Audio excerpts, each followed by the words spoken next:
10 நாட்களுக்கு மேல உங்க மண்ணுக்காக போராடிட்டு இருக்கீங்க. உங்க போராட்டத்தை பத்தி ராகுல் ஒரு பையன், சின்ன பையன் பேசினது நான் கேட்டேன். அந்த குழந்தையோட பேச்சு மனசு ஏதோ செஞ்சிருச்சு. உடனே உங்க எல்லாரையும் பார்க்கணும்னு தோணுச்சு, உங்க எல்லாரையும் கூட பேசி ஆகணும்னு தோணுச்சு, உங்க எல்லாரும் கூட நான் நிப்பேன், தொடர்ந்து நிப்பேன் சொல்லணும்னு தோணுச்சு. ஒவ்வொரு வீட்டுக்கும் ரொம்ப முக்கியமானவங்க அந்த வீட்டில் இருக்கிற பெரியவங்க தான். அதே மாதிரி தான் நம்ம நாட்டுக்கு ரொம்ப முக்கியமானவங்க உங்களை மாதிரி விவசாயிங்க தான்.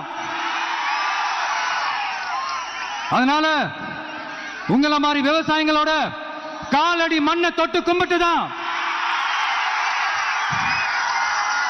என்னோட பயணத்தை தொடங்கணும்னு ஒரு முடிவோட தான் இருந்தேன். அதுக்கு சரியான இடம் இதுதான் எனக்கு தோணுச்சு. என்ன உங்க வீட்டில் இருக்கிற ஒரு மகனா என்னோட கள அரசியல் பயணம் உங்களோட ஆசீர்வாதத்தோட இங்கிருந்து தான் தொடங்குது. சரி, அதை விடுவோம். நம்மளுடைய முதல் மாநில மாநாட்டில் நம்ம கட்சியினுடைய கொள்கையை பத்தி நான் எடுத்து சொன்னேன். அதுல ஒண்ணுதான் இயற்கை வள பாதுகாப்பு. சூழலியல் மற்றும் காலநிலை நெருக்கடியை எதிர்கொள்ளக்கூடிய இயற்கைக்கு ஊறு விளைவிக்காத பகுதிசார் மாநில வளர்ச்சி பரவலாக்கம். இதான் நாம் அறிவிச்ச அந்த கொள்கை. இதான் நான் இங்க சொல்றதுக்கு காரணம் ஓட்டு அரசியலுக்காக இல்ல.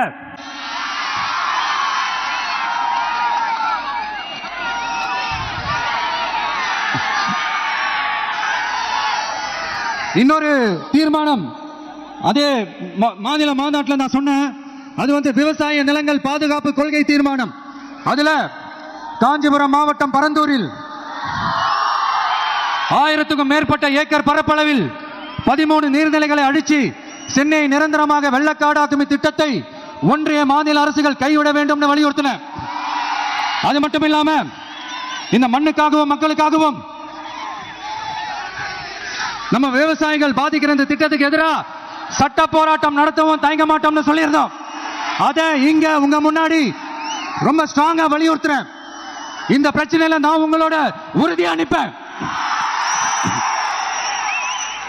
இன்னொரு முக்கியமான விஷயம், நம்மள ஆண்டுகிட்டு இருக்கிற ஒன்றிய அரசுக்கும் மாநில அரசுக்கும் நான் சொல்லணும்னு நினைக்கிறேன்.